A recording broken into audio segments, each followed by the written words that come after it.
नमस्कार। संस्कृत साहित्य चैनल में आपका स्वागत और अभिनंदन। महाकवि कालिदास विरचित खंड काव्य मेघदूत से आज 21वें श्लोक से लेकर के और 30 श्लोक पर्यंत तक मूल पाठ किया जा रहा है। देखिए 21वां श्लोक, और श्लोक में वर्णन है मेघ के बरसने का कारण। जहां वह जाएगा वहां स्थल कदम्ब के फूल खिल जाएंगे, भूमि कदलियां उग जाएंगी और भूमि सुगंधित हो जाएगी। देखिए, नीपम दृष्ट्वा हरित कपिसम केसरैर्धरूढै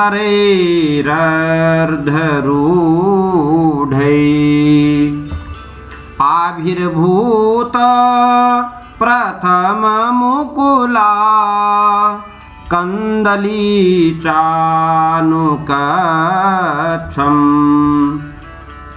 जगद्धारण्ये स्वधिक सुरभिं गंधर्माघ्राय चोर्व्या सारंगाते जललवमुचाः सूचयिष्यन्ति मार्गम। जहां आप जाएंगे वहीं स्थल कदम्ब के फूल खिल जाएंगे, भूमि कदली की कलियां उत्पन्न हो जाएंगी और गंधमाग्राय चोर्व्याः सारंगाते जल लव मुचाह सूचिशन, तुम्हारे मार्ग क्या करें सूचना मिल जाएगी। अगले श्लोक में कह रहे हैं कि सिद्धांगनाएं स्वेच्छा से शुद्धों का आलिंगन करेंगी तो जो सिद्ध हैं वो आपका बड़ा धन्यवाद ज्ञापन करेंगे। तो देखिए, अम्भो बिंदु ग्रहण चतुरांश चातकान् वीक्ष्यमाणा श्रेणीभूता परिगणनया निर्दिशन्तो बलाका त्वामासाद्यस्तनितसमये मानयिष्यन्ति सिद्धा सोत्कम्पानि प्रियसहचरी सभ्रमलिंगितानि। सिद्ध नामक जो देवता मेघ से टपकती जल की बूंदों को भूमि पर गिरने के पहले चोंच के द्वारा चतुर चातक क्या करें उनको देख रहे होंगे, और श्रेणी भूता श्रेणी में बंधे हुए बगलों की पंक्तियां उंगलियों के संकेत से गिनकर प्रियाओं को दिखला रहे होंगे, और तुम्हारी त्वामासाद्य और तुम्हारी भयंकर गर्दन को सुन करके सिद्धों की प्रियांगनाएं डर जाएंगी और क्या करें सिद्धों को आलिंगन करेंगी। प्रस्तुत श्लोक में कह रहा है कि यक्ष कहता है कि मेरे संदेश को आप ठीक जल्दी लेके चलना है आपको, क्योंकि रास्ते में आपको अटकाव भटकाव की स्थिति भी मिलेगी। उत्पश्यामि द्रुतमपि सखे मत्प्रियार्थं यासो कालक्षेपं काकुभसुरभो पर्वते पर्वतेति शुक्लापांगे सजलनयने स्वागतीकृत्य केका प्रत्युद्यातः कथमपि भवान् गन्तुमासु व्यवसित। यक्ष कहता है ये संदेश मेरे संदेश को आपको जल्दी ही पहुंचाना है, क्योंकि मार्ग में क्या होगा, ककुब सुरभ अर्थात अर्जुन की सुगंध से सुगंधित पर्वत होंगे और वहां आपको भटकाव लगेगा, परंतु आपको क्या कथम अपि भवान गंत मासु व्यवसाय, आपको तुरंत ही अपने लक्ष्य को पहुंचना है। श्लोक में दशार्ण प्रदेश का वर्णन है। पांडुच्छायो पावन वृतयः केतके सूचि भिन्नै नीडारंभे गृहबलि भुजाम आकुलग्राम चैत्या त्वय्यासन्ने परिणत फल श्याम जम्बू वनान्ता संपत्स्यन्ते कतिपय दिना स्थायी हंसा दशारणा। कुछ दिन आपको वहां रुकना होगा दशारण में, और फिर उसके बाद सीधे आपको जो है आगे चलना होगा।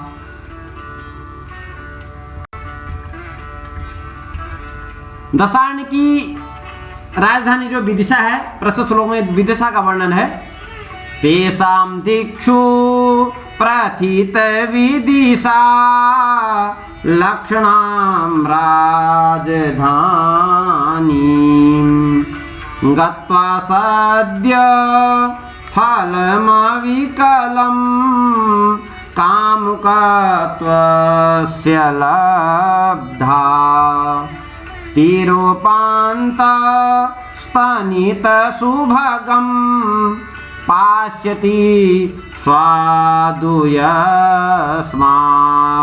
सभ्रुभंगं मुखमिव पयो वेत्रवत्या चलोर्मी। कह रहे हैं कि दशारण देश की राजधानी विदिशा है। विदिशा का नाम चारों ओर क्या है? प्रथित विदिशा लक्षणाम राजधानी, विख्यात है, चारों ओर उसका नाम है। और विदिशा पहुंचोगे तो वहां वेत्रवती नदी का मधुर जल का वहां पान करना है।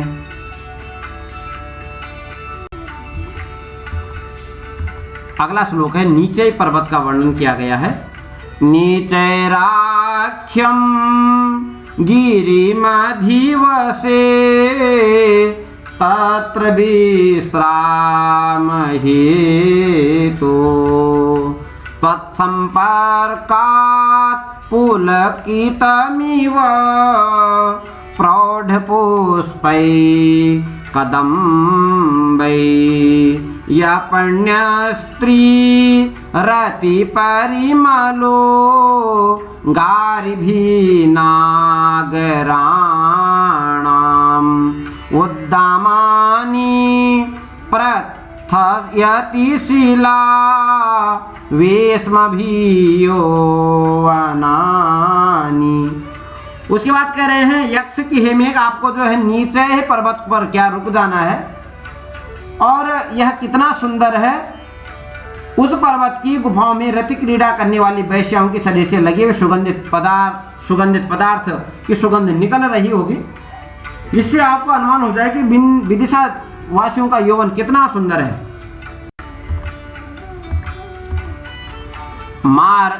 मार्ग में मिलने वाली स्त्रियों को सुखानुभूति आपको कराते रहना है। विश्रांता सन ब्रजवन नदी तीर जाता निसिंचन उद्यानानां नवजल कणे योथिका जालकानि गंडस स्वेदपनयन रुजा क्लांत कर्णोत्पलानां छायादानात् क्षण परिचिताः पुष्पलाविमुखानां। तो यक्ष कहता है कि हेमेक, जब तुम आराम कर चुकोगे तो वहां आपको आगे चल करके नदियों के किनारे उत्पन्न हुए उपवनों की जूही की कलियों को नए जल से सींचना है। नवजल कणय यूथिका जालिकानी, और वहाँ फूल चुनने वाली स्त्रियाँ आई होंगी, तो क्या होगा कि जिनके कानों में लगे हुए कमल कपोलों के पसीनों की रगड़ से मुरझा गए होंगे, क्लांत करुणोत्पलानाम, तो आपको क्या करना है, इन स्त्रियों के मुख पर अपनी छाया करके क्षण भर के लिए अपना परिचय करके आगे आपको बढ़ना है। उज्जैनी का वर्णन है, वक्रः पंथा यद्यपि भावतः प्रस्थितस्यो तरासाम् सौधोत्संग प्रणय विमुखो मास भूरुज्जयिन्या विद्युद्दाम स्फुरित चकिते तत्र पौरांगनानां लोलापांगैर्यदि न रमसे लोचनैर्वंचितोऽसि। प्रस्तुत लोग में कह रहे हैं कि यद्यपि मार्ग वक्र होगा, फिर भी आपको जो है उज्जैनी को चलना है। उज्जैनी के बाद आपको निर्विंध्या का वर्णन किया गया है, वेचिक्षोभः तानीत विहग स्त्रीणि कांची गुणाया संसर्पन्त्या स्खलित सुभगं दर्शिता वर्त्मनाभि निर्विन्ध्याया पथि भवरस व्यन्तरः सन्निपत्य स्त्रीणाम् आद्यं प्रणयवचनं विभ्रमो हि प्रियेषु। मार्ग में निर्विंध्या नाम की नदी पड़ेगी उज्जैनी से आगे चलते हुए, और यह वैसे वह कोई नायिका हो, यह ऐसे आपको लगेगी। तो आपको जो है वहां जाकर के देखिए, उसको नायिका की तरह आपको यह प्रतीत होगी, और स्त्रियां जिस व्यक्ति का संपर्क चाहती हैं, उस व्यक्ति से वे हाव भाव की भाषा में पहल जब प्रणय प्रस्ताव रखती है, ऐसा कहना है यक्ष। सिंधु अर्थात आगे एक नदी है, तो इसका वर्णन कर रहे हैं, वेणीभूत प्रतनु सलीला सावती तस्य सिन्धुः पाण्डुच्छाया तटरुहातरु भ्रंशि जीर्णा पर्णै सौभाग्यं ते सुभगवीरः वस्थया व्यञ्जयन्ति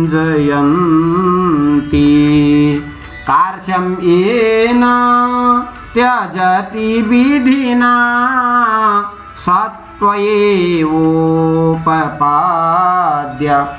कह रहे हे सौभाग्यशाली, बेणी के समान बने हुए थोड़ी जल वाली किनारे पर उगे हुए वृक्षों के गिरने वाले पके पत्तों के पीले वर्ण वाली निर्विंध्या पार करने वाले तुम्हारे सौभाग्य को विरह दशा द्वारा प्रकट करने वाली है सिंधु नदी, जिस उपाय से दुर्बलता का त्याग करे वह उपाय तुम्हें अवश्य करना चाहिए।